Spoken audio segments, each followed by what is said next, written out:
So there's really no question of how expensive cars are today. New cars, used cars, trucks, Jeeps, vans.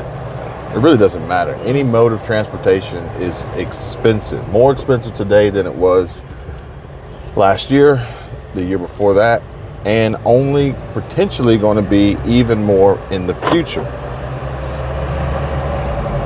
Which, before I get started, welcome back to the channel. Welcome back to another video. My name's Kevin, Kevin in all caps, youtube.com/@Kevin247. And I have a special guest. Hello, Michelle with Squirrel Tribe. Please avoid the scammers, the spammers, the fake accounts, the bots in Rock the and roll comment, jammers. yeah, Sorry, in the comment section down below, trying to trick you into bags, sharing information, contacting them, texting them through WhatsApp, trying to pretend to be me or Squirrel Tribe, and get you to send them money, potentially invest for you. These are all scams. They're all fake. And part of what we need to discuss today about the information that is being shared about certain financial choices and decisions and options that may exist, that people may have questions, legitimate questions about, but may not necessarily understand the answers being provided and the options that may suit them best. So if you have any questions financially, economically, savings, investing, by all means, feel free, drop them down below. I'm not giving financial advice, but I am giving my opinion based on others' financial advice, as we are financially depleting our funds with these gas prices. $3.99 a gallon. It was $3.19 for regular unleaded yesterday morning. And then I guess they expect tourism to kick back up, so they jumped it up to $3.39 a gallon by yesterday afternoon. But I use premium, so $3.99 a gallon. Somebody actually says, well, why would you use premium? Why would you use premium? It's just a 2-liter 4-cylinder Jeep. Why would you use premium? Because I want to. Well, honestly, there's reasons. Let me break it down for you. Granted, you could use a lower grade of fuel, but then the computer would then automatically adjust the fuel trims and the timing.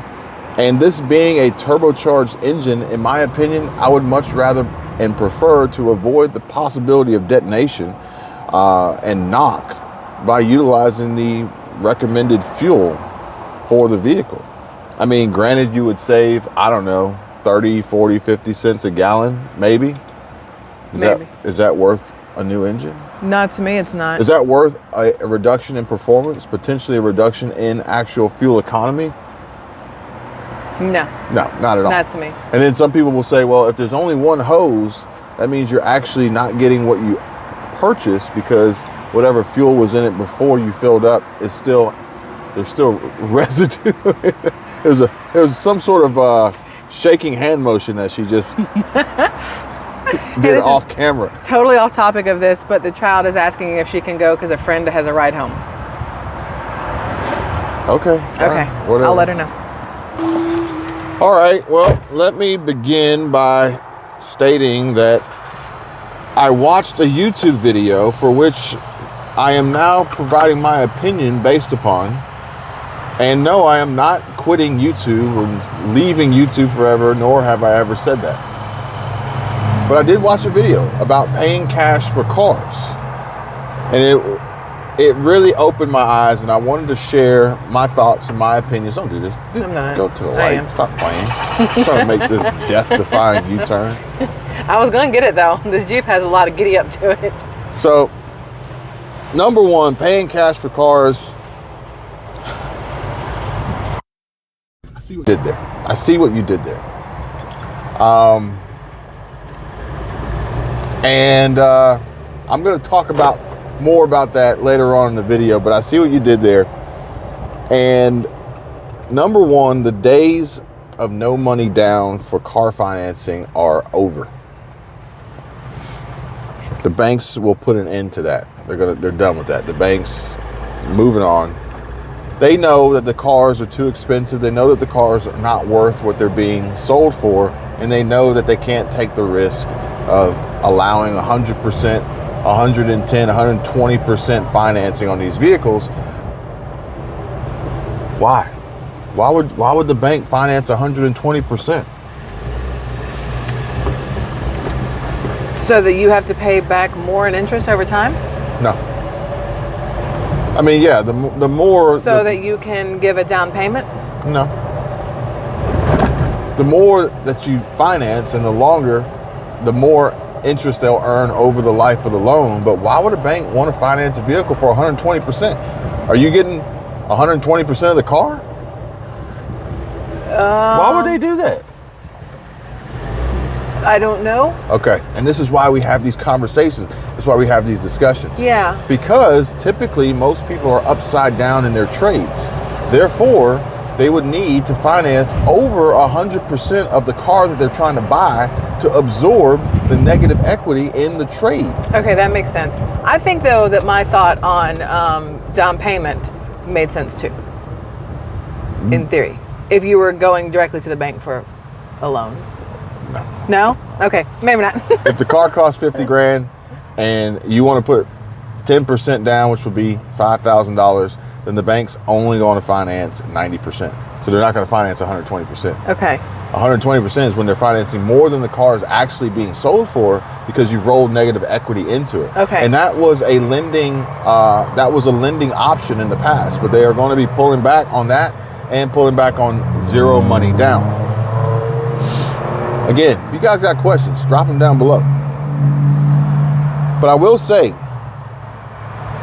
that the idea of buying a car cash or financing a vehicle often gets tied to the thought process, the theory, the philosophy of if you can't pay cash for it, you can't afford it. And, and this would also tie into building wealth, okay? The video in which I watched, the video, whoever provided this information said that they are in a financial position that they could buy any car that they want and they would pay cash and they don't care about depreciation and they have a lot of money and that's fine, okay? But when you think about building wealth is getting to the point of which in learning how to make money while you sleep or else you will work until you die. Ironically enough, that is similar to what happened for me to come across this video is because this video was actually created years ago. Mm-hmm. And it was just re-uploaded and repurposed and recycled. So ultimately, finding ways to get paid while you sleep. Mm-hmm. Now, granted, me personally, I would have preferred to redo the entire video and make it apply to today's economic climate, economic landscape. Mm-hmm. But to each their own. And ironically, you can actually get paid by venture capitalists for this very same strategy, we'll call it. You're going to say same-ish. Because there's companies out there that at one point in time were paying for creators' old videos, their old content to gain the rights to the revenues from them and pay these creators up front. Mr. Beast actually sold his videos. He sold the monetization rights to his videos to these companies so that he could get funding and he can get the money that he needed. You can keep yours in. And he can get the money he needed to make new videos because his videos are very expensive to create. But even when we experienced the pitch from this company at Vid Summit last year in LA, I was skeptical. But I would be willing to bet that much like the banks are pulling back on investing in vehicles that aren't worth what they're being sold for, I'd be willing to bet that these companies and these venture capitalists, these VCs, are not looking to invest in creators' old content for the ad revenues that they think they may be worth in the future for obvious reasons. And if you don't know what those obvious reasons are, you might want to go check out some of our last videos and live streams. these companies are about to lose their ass. However, I must say that I feel as though the information provided is complete BS when we take and look at it from the current situation that we are in, the current economic times that we're in, and thinking about how high interest rates are. And ultimately, they're too high, okay? And cars are too expensive. Those two together kind of wipe out the basic thought process behind paying cash. Now, granted, we need to be fiscally and financially responsible not to deplete our cash and our savings and our safety nets and our reserves. And the idea of getting a $10,000 car, pre-owned, used car that'll last, that ain't gonna happen. I believe at the time of making this video, originally, a $10,000 car would now be a $25,000 car, maybe more. Prices have shot up through the roof, unbelievable, limited supply.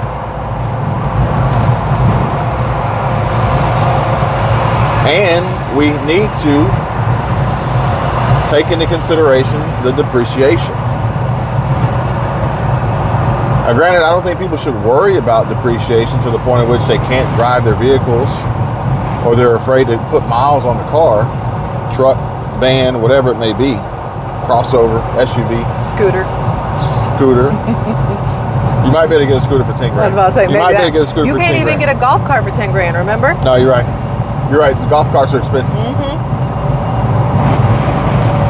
But depreciation does happen, and it needs to be a consideration when making your purchase. I don't think it needs to be the end all be all, but there was a point in time where you could actually purchase a new Ferrari. There was a point in time when Ferrari introduced a warranty, and it was a 7-year warranty. And I believe it might have even included some maintenance. You could have bought a new Ferrari, driven it for 7 years, and then sold it with less out of pocket than you would have lost in depreciation on a Honda Accord. If that makes sense. That's crazy. If that makes sense. So depreciation needs to be a consideration, but it shouldn't be the end all be all. And again, what is the purpose for the vehicle? If the vehicle's for work, then the depreciation is going to be negated, and the profits generated by the work that's being done should easily cover the cost of depreciation. Is it for content creation, making YouTube videos? You're gonna make money doing that. Is it for fun?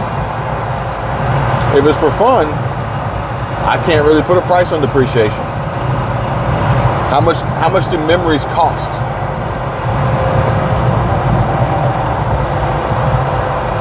Many people don't have a lot of cash as it is. Cash available to buy cars, if we're speaking in percentages of the overall population. Granted, there are pockets of the population that have plenty of money and will and can go out and pay $100,000 for a car cash. But if we're talking about overwhelmingly large percentages, then I would feel very confident in saying that the vast majority of people do not. As well as the opportunity costs, which at the time of making this video was a great pro and con to weigh your options against. You can take the cash and you can invest it somewhere else that would pay you more than the interest would cost to borrow to finance the car. So if the interest rate was 4.5%, but you can get an 8% return in some other investment, I would much rather take the cash, dump it in the 8% investment ROI, and ultimately net 3.5% versus putting the cash into the car. Granted, I don't pay the 4.5%, but I also miss out on the opportunity of gaining the 8%. Makes sense. Now, I will say that today, those opportunity costs and investment opportunities do not exist like they did then. Much like the $10,000 used car that you could drive for several years doesn't exist anymore. It's a now $25,000 car. We have literally seen this K-shaped recovery, as someone would call it. And on that downward trend on that chart, on that graph of the K, is the ROIs on traditional investments. And the upward trend is the higher interest rates on borrowing costs by the banks to get loans for these vehicles that now cost so much more. Key word here, folks, is quantitative tightening. Okay, I know you heard that before. What? I was going to say Ant-Man? That's yes, quantum. The quantum realm tightening is what's causing this crazy automotive industry catastrophe in the quantum realm with Ant-Man and the Wasp. This is exactly it. You got it. As long as you understand that I understand. Now, I will say this. Someone will say, well, where's the investment? Where's the ROI? I would say a better investment would be investing in yourself. I would invest in myself heavily today for the foreseeable future. Mm-hmm. And I feel confident and strongly about that bringing back the greatest return overall. Okay.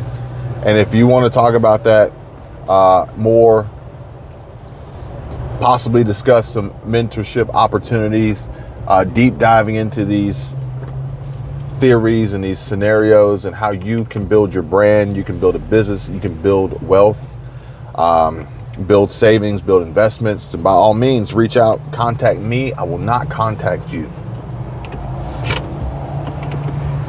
But again, building wealth is learning how to make money while you sleep, or else you will work until you die. It sounds unenjoyable.